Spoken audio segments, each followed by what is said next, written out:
Welcome, dear viewers of Uganda Catholic Television. Thank you for loving our television, and thank you for keeping glued onto this television. Once again, I welcome you to our program where we have a series of topics regarding to responsible citizenship, responsible leadership. You are most welcome. My name is Dr. Kiiza Emmanuel Aliba. I am the National Executive Secretary of the Justice and Peace Department of the Uganda Episcopal Conference. Last week, we dealt with two very important issues: the virtue of being obedient and the value of working for the common good. Dear viewers, I would like to say that these are the key elements of our life as human beings. Being obedient is a sign of humility, and no one can spend time working for the common good if one is not humble. I have seen this with my eyes. I come from Hoima City. The mayor of Hoima announced that every first Saturday of the month, we have to do general cleaning for our city. I go there myself to clean, but we are very few who come to clean because people don't want to work for the common good, because people feel they are being inconvenienced to work for the common good. So those values of obedience and those values of working for the common good have to be inculcated within us so that we build a better society. Today, we come again with a new topic, and that is building relationships for social harmony.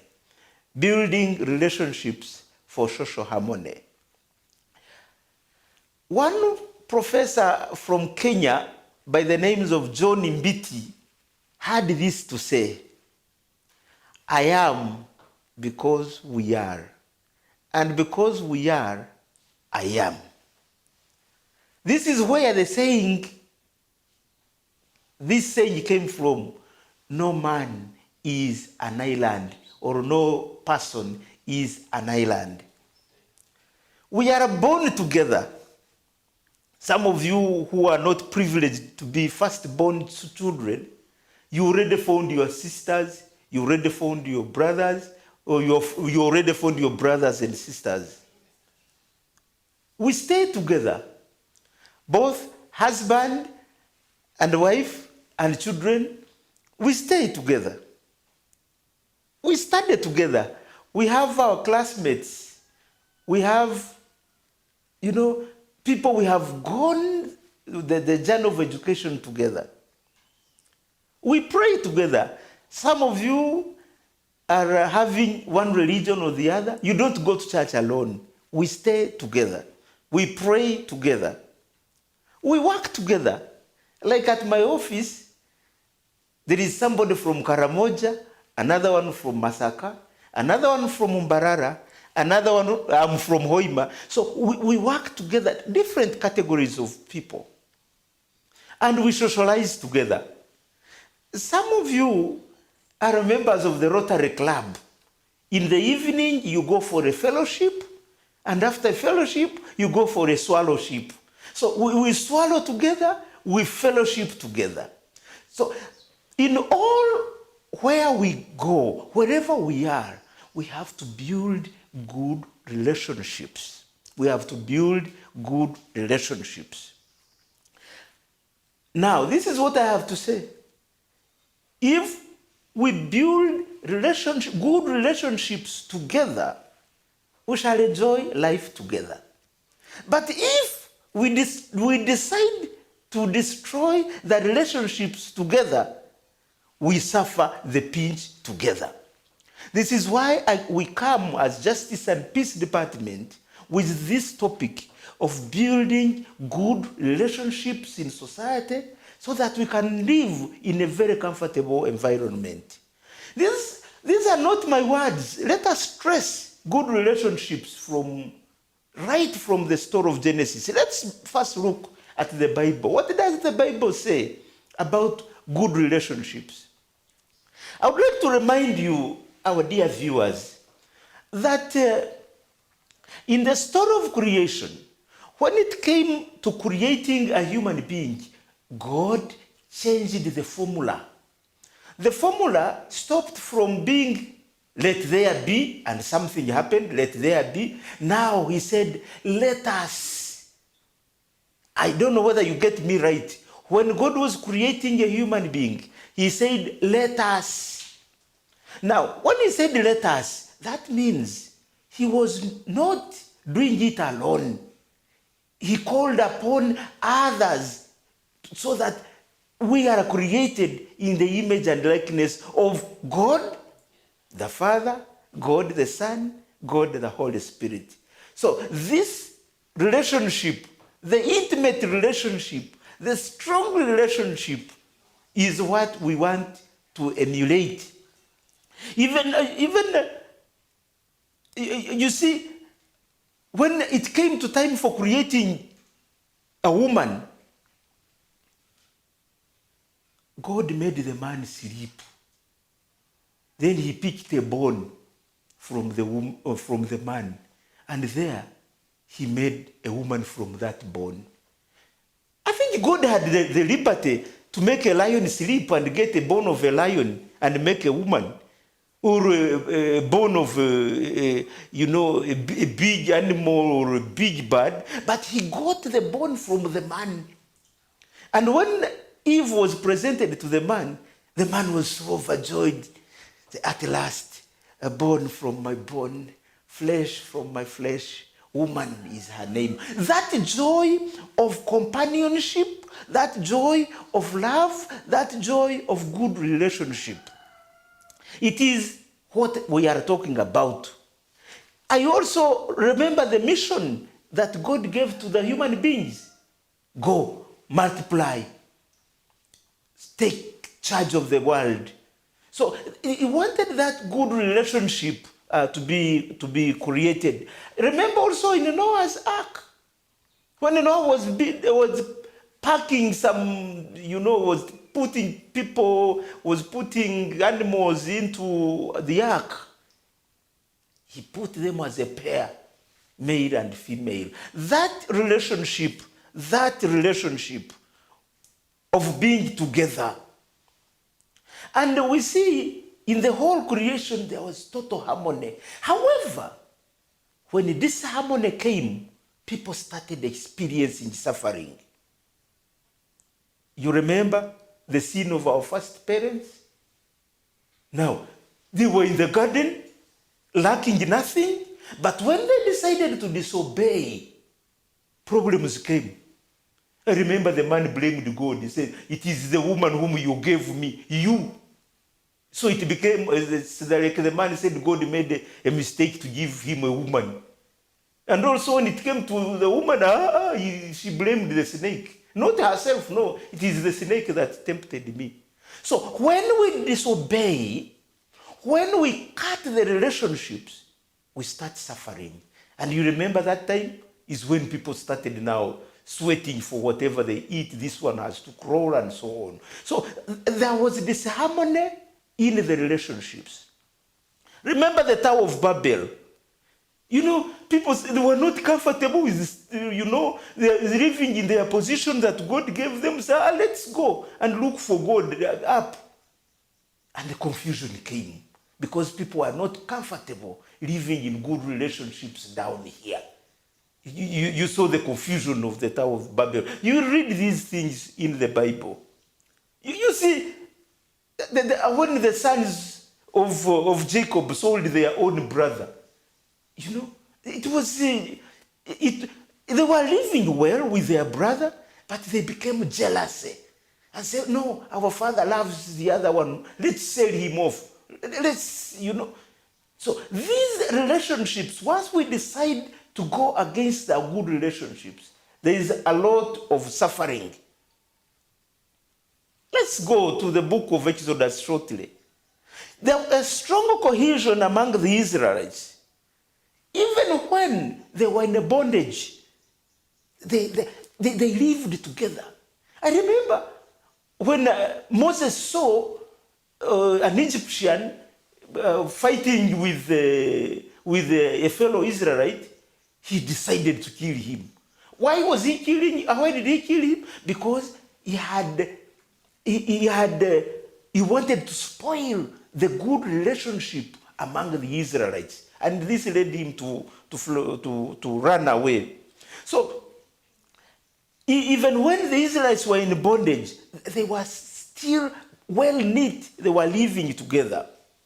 So these relationships among the Israelites, which were vertical in nature and horizontal in nature, whereby vertical, whenever they would have a good relationship with their God, they would get a lot of blessings. Whenever they would disobey God, they would be suffering. The same, when they would have good relationships among themselves, they would enjoy together. And when they would not have good relationships, they would suffer together. So we saw as they were moving, they were given 10 commandments. And out of the 10 commandments, fellow viewers, 3 were specific on good relationships. Very specific. So those 10 commandments, whoever broke them, then people would suffer together. Remember, even when they were in the desert, there are people who spoiled the good relationships and were complaining because there was no food, there was no water.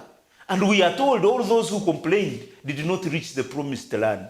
Some were bitten by serpents in the desert. Some were killed during the wars that they were fighting with their, and some were captured and taken away. So good relationships are important. And once we decide not to be in good relationships, we perish together. Throughout the history of the Israelites, good relationships followed blessings, while disobedience, carelessness, and social discontent caused punishment and suffering. Dear viewers, the same in the New Testament. When Jesus came in the New Testament, he changed the whole view of relationships. The first thing he prayed for us that we may be one as they are one, the Father, the Son, and the Holy Spirit. That is the perfect relationship we can have, to be one, to feel one. And he changed even the style of building relationships. In the Old Testament, I think somewhere they were following the Hammurabi law, eye for an eye, ear for an ear. But here he says, love your enemy and pray for those who hate you. Love your enemy. You can imagine you have an enemy and Jesus is saying love your enemy. That whoever takes you into the court for a shirt, even give him your coat. So these are the relationships that Jesus is bringing into our society. So he changes the style. And he sums everything. He sums the law and says, love your God and love your neighbor as you love yourself. This one is difficult, fellow viewers. I must be very sincere to you. To love your neighbor the way you love yourself. It's very difficult, but it is not impossible.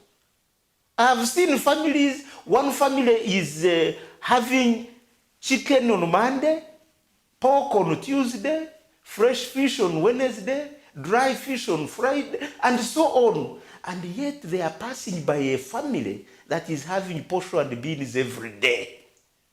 Posho and beans every day. Why don't we sacrifice and say, instead of fresh fish on Tuesday, let's buy some dry fish for this person who is feeding on beans and posho every day. So these relationships are what Jesus is asking us to love your neighbor as you love yourself. Jesus also changes the style of justice. You will see the teachers of the law were really loving justice.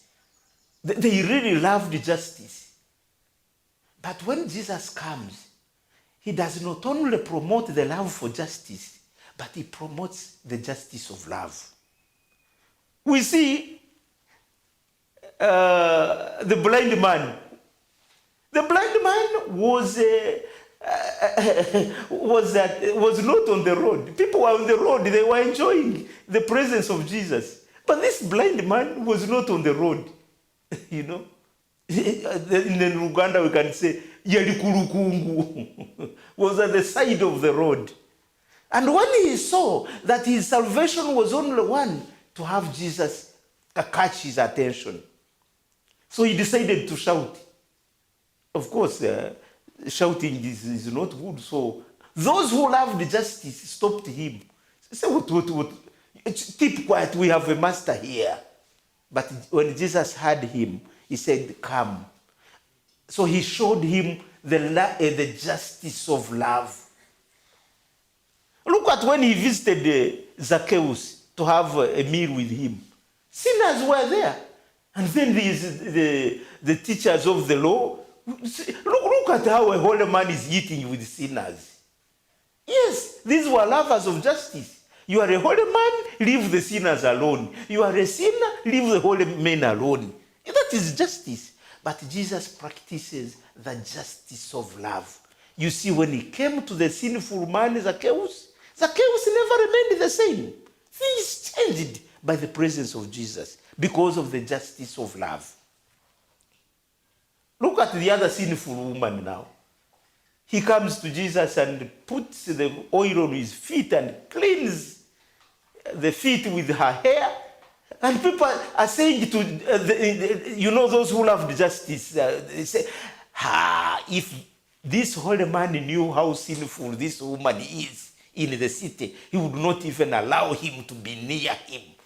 But look at Jesus says, woman, go well. So this is the justice of love that Jesus practices. And this is the justice that we promote in society.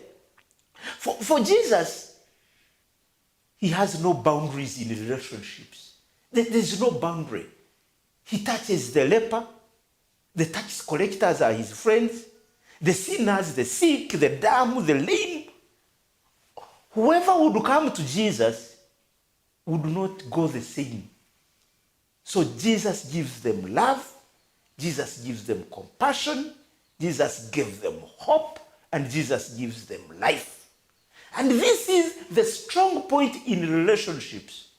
Our relationships have to end in giving hope, in giving life, in giving compassion to each other. This one shall live in a very good world.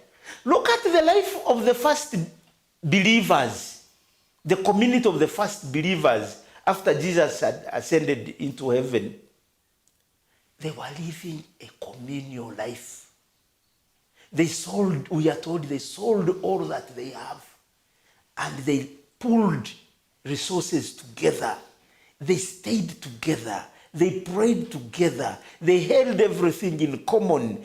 They even picked among themselves deacons who would take care of the orphans and the widows.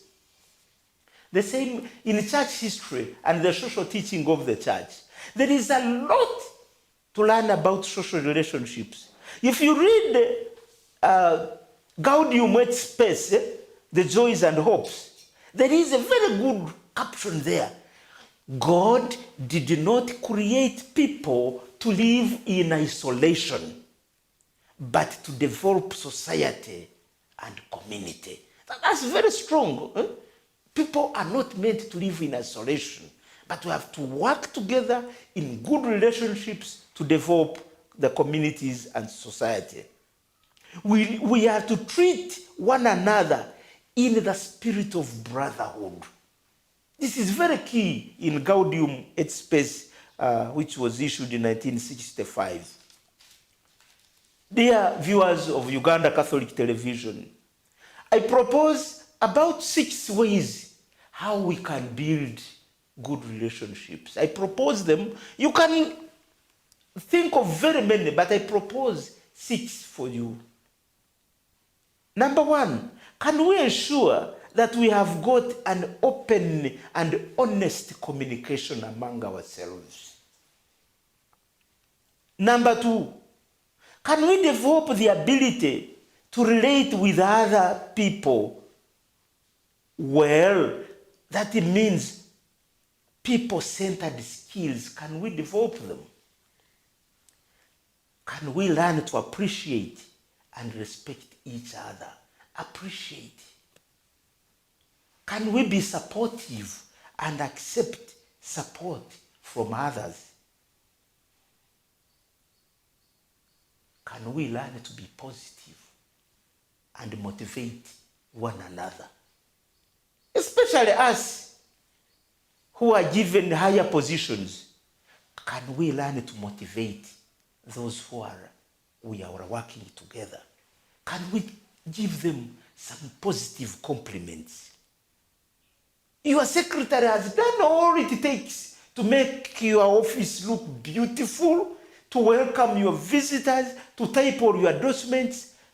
Can we have one day and say, my secretary, come, I take you for lunch? You know, that lunch that you buy for your secretary means a lot in her life. It motivates her. It says, oh, my superior pays attention to me. Can we do that? The other last thing I want to leave with you, be true to yourself. In building relationships, we cannot manage to be cosmetic. In building good relationships, we are not supposed to have masks. You know, wearing a mask. Sometimes this COVID thing also taught us something. You wear a mask, you put on glass, you put on glasses, and you put on a hat. Then you cannot know the person. You just greet, how are you? Because one puts on the mask. So in relationships, can we remove all the masks so that we are true to ourselves? Thank you for viewing and staying with us on Uganda Catholic Television. And let's now go in for a commercial break. We shall come back on the same topic, and we see what is the importance of building good relationships. Is it important? Thank you for viewing Uganda Catholic Television.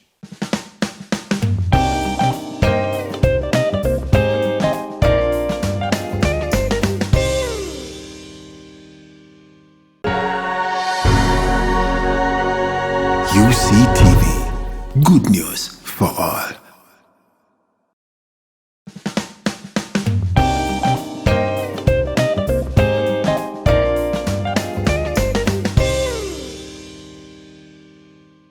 Welcome back from that commercial break.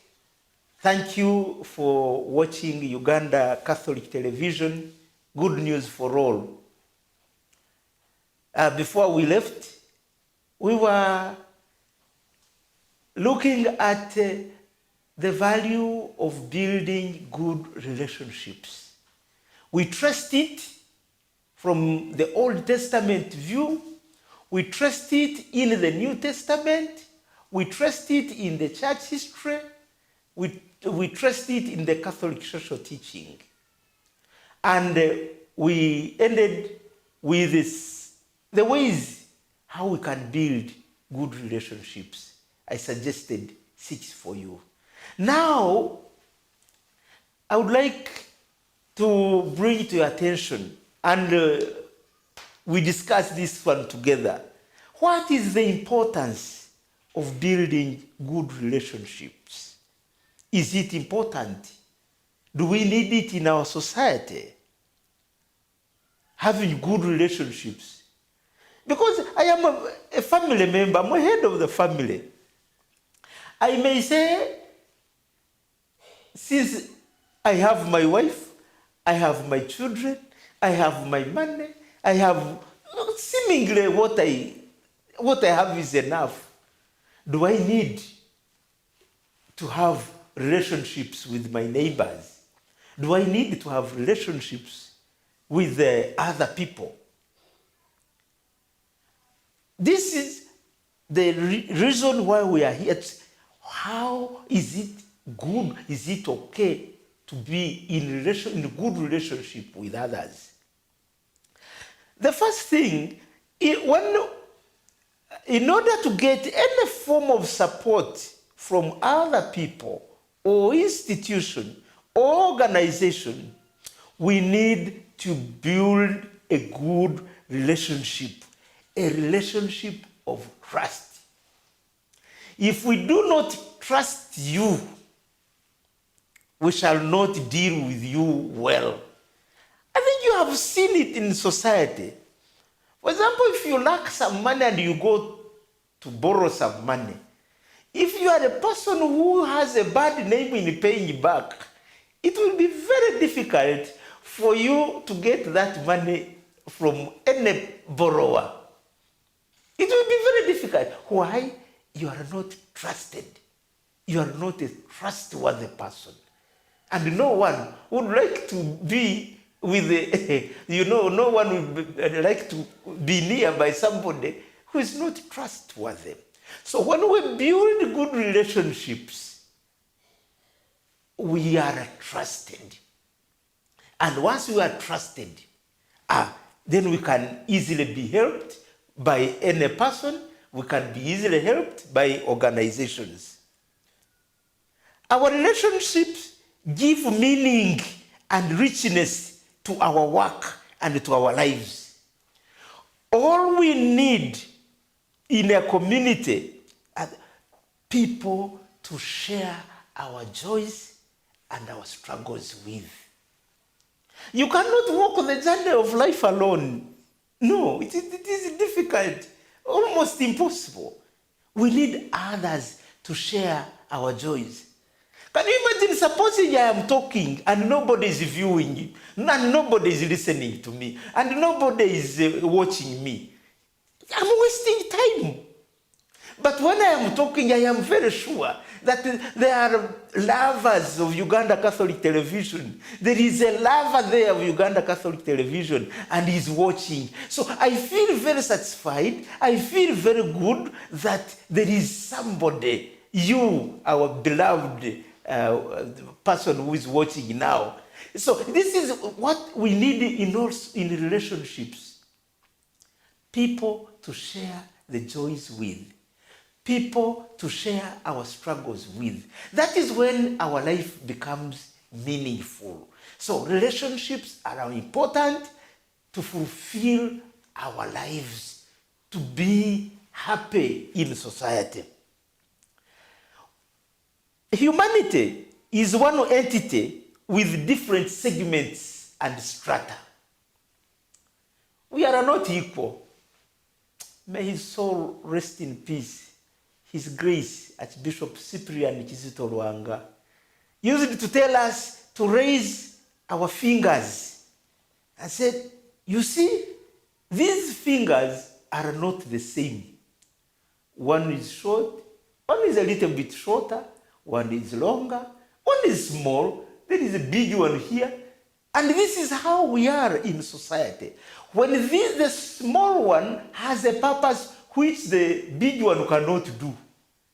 And yet this longer one has also another purpose which the small one cannot do. So, but when the five are together in their strength, in their uniqueness, in their difference, then something is done. Possibly I would not hold this cup very well if all my fingers were the same. I would like you to imagine that all my fingers were like this one that I have. I think I would not be able to hold this cup. So this is what I'm talking about when we are building good relationships. Each one comes in society with his or her weaknesses, with his or her strength, with his or her background, but together we are like flowers. When you get a bucket of flowers with only yellow color, it's not so interesting.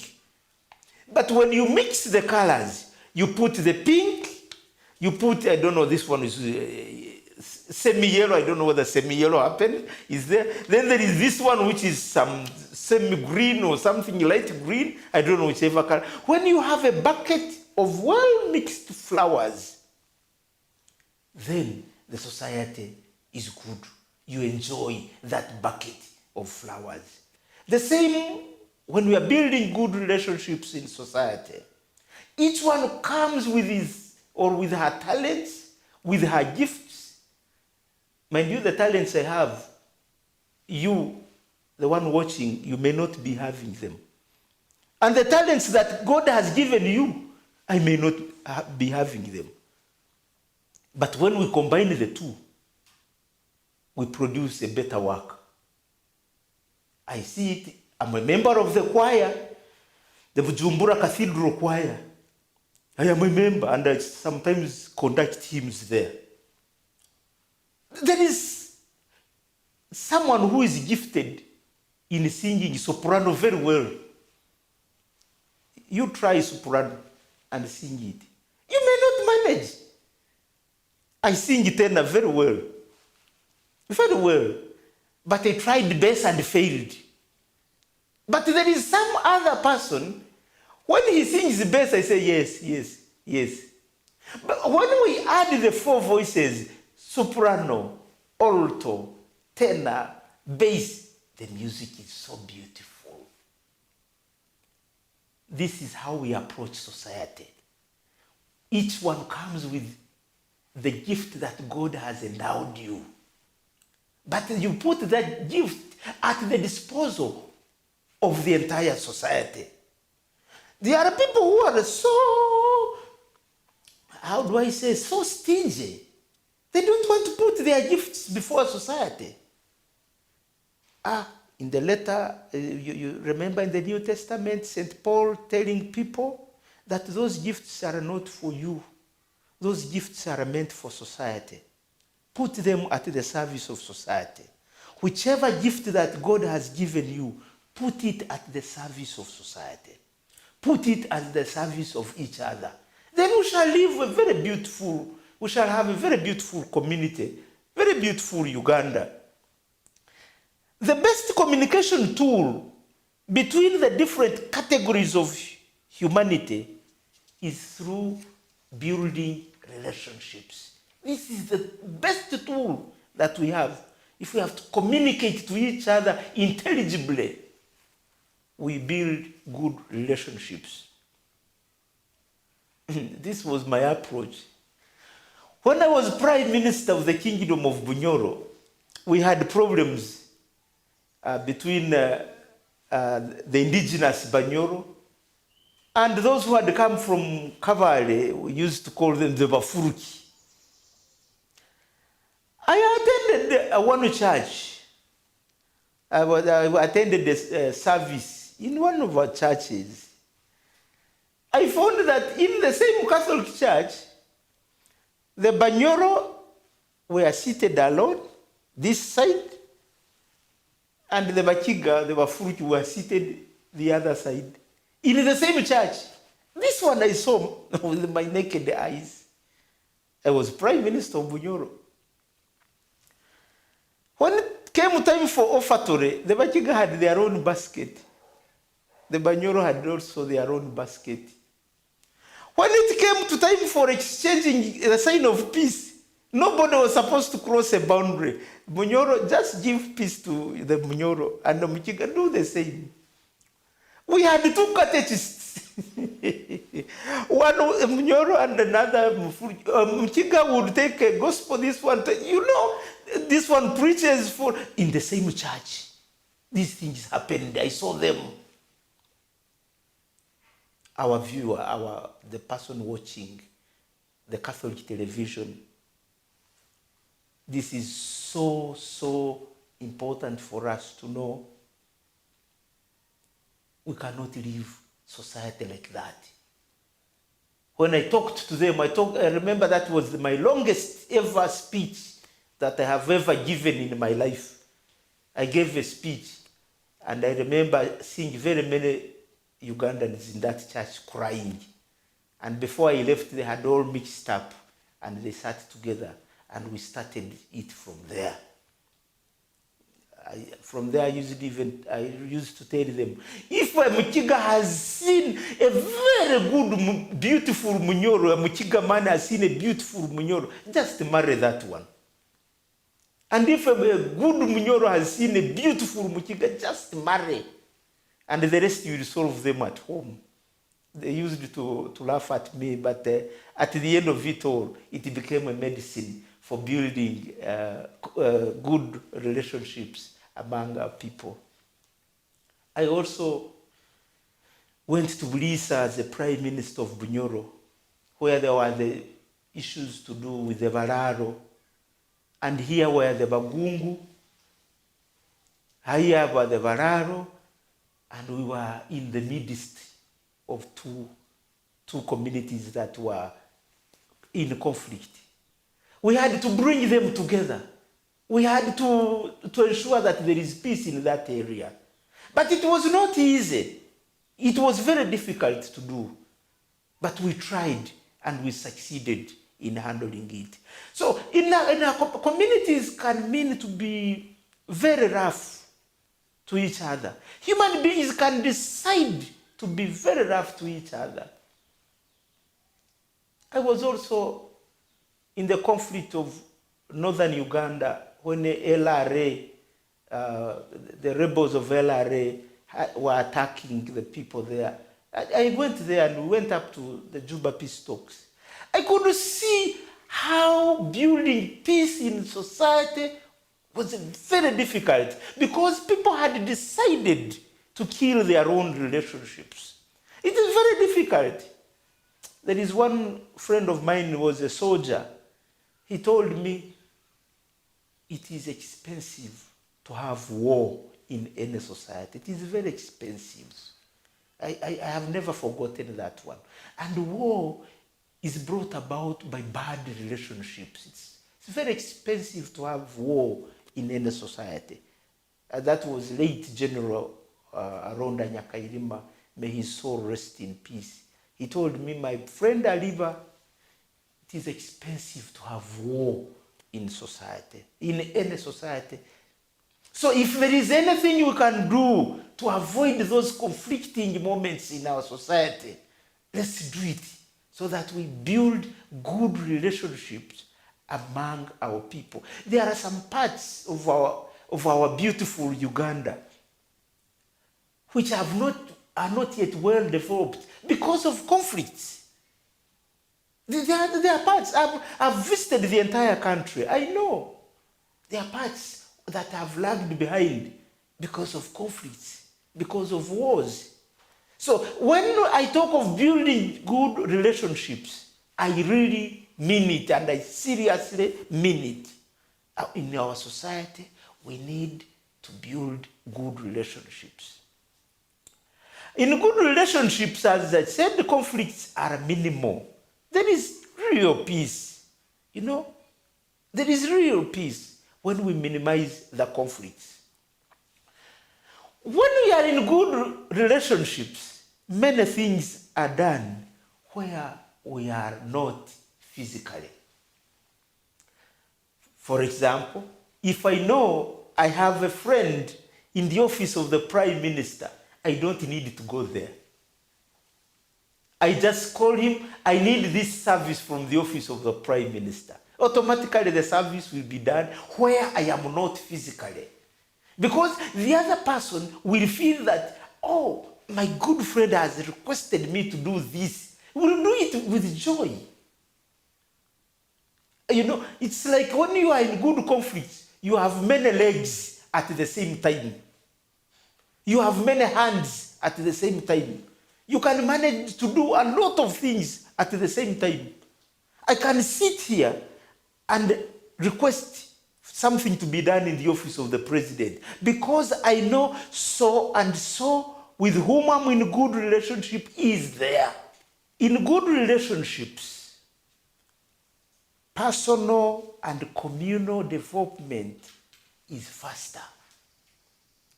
Once we have good relationships, we develop faster because we are able to put each person's professionalism into development.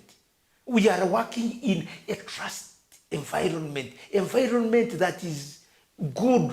You know, someone was saying, when somebody is working in a familiar and good environment, his or her productivity is higher than someone who is working in a friendly environment. So if we create a friendly environment, if we create trust in wherever in our workplaces, personal development and communal development is faster. When we build good relationships, we are able to utilize the divergent human potential and human capital that we have. When we put that divergent human capital and potential together, as we said, development is faster. We are able even to share the available opportunities. There are people who sleep on opportunities and say, this opportunity belongs to me, belongs to my wife, to my children, and that is all. At least we bury the opportunity if my wife does not get it. When we are in good relationships, we are able to avail beautiful opportunities to society. If the village needs water, and I know there is a program in the Ministry of Water, and Environment, I immediately avail that opportunity to the village, and the village will be happy because they have utilized the opportunity. Confidence is also enhanced. You work confidently. When you are working in a trusted environment, when you are working in a conducive environment, you are very confident about what you are. And when somebody is working confidently, people say the sky is the limit, but I don't say that. I say the heavens are the limit, because I have gone above the skies. When I went from Dubai to Australia, I was above the sky. I was above the clouds. So we put our potentials together and we develop together. When we have good relationships also, we have an easy access to job opportunities. There are many of our young people who are unemployed. They are there.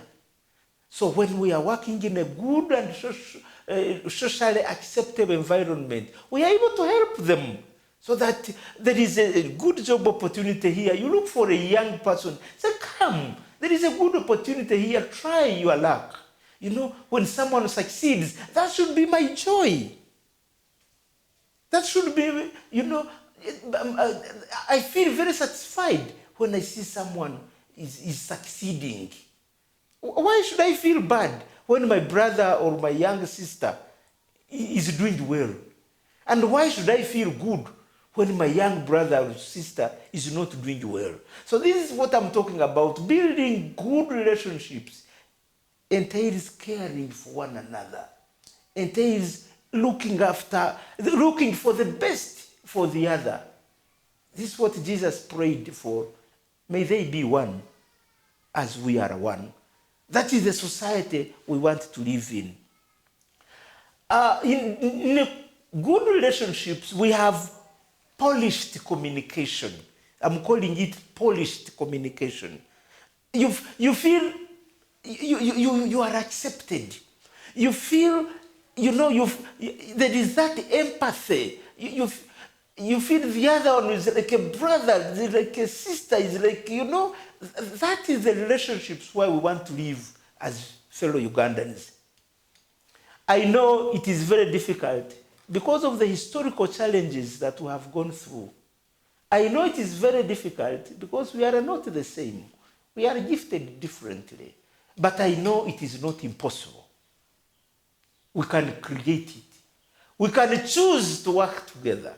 And if we choose to work together as Ugandans, this Uganda, we can develop it in a very short time. Why? Because we have all put our talents, we have put our knowledge, our experiences together. I have been in some developed countries. For example, I've been to Germany. When you visit, one prepares for you something to eat or drink. He asks the question, how have you liked it? Many of my fellow Ugandans, we may not ask that question. We say, how was it? You know, these two questions are different. How have you liked it? And how was it? You know, when you say, how have you liked it? Someone is confident that what he has prepared for you is very good. So he needs an opinion from you to say, it was wonderful. But if I ask how was it, I'm free to say, the thing was not so good. But if you say, how have you liked it? You know? So let's have that community where we feel good about what we give to others. You are given a watch. How good was it? Already somebody knows it was good, but how good was it? Now my fellow Ugandan will ask, was it okay? Did it work for you? No. If you have given, say, how good was it? You know, I've liked this. How much have you liked our country? You know, these are the questions. Sometimes I find my fellow Ugandans, someone tries to convince me that Uganda is the worst. And I laugh, because I've been all over the continents. If there is any beautiful country that God has created on earth, it is Uganda. This one I'm talking about confidently. We have a very beautiful country. I remember I went, there was one ambassador, an American ambassador, who was saying bye to Uganda. You had been transferred. He was going back to America. So in her speech, she told us, what he has loved so much in Uganda are the birds and the warmth of the people. So she loved the birds of Uganda and how warm the Ugandans are. So these are her comments. So, our beloved viewer, let's love our country. Let's build good relationships so that our society may feel that Uganda is the best country. We are going to come back and then our next program. The next program will be how to express these good relationships into a family. What is the role of the family? What is the role of where you people come from? Where you, our viewer, come from? Because we have to see the family in good relationships. We have to see how to practice good relationships in a family. Thank you for viewing, for watching Uganda Catholic Television. Good news for all. Keep watching, and we are coming in the next program with the role of the family in building society.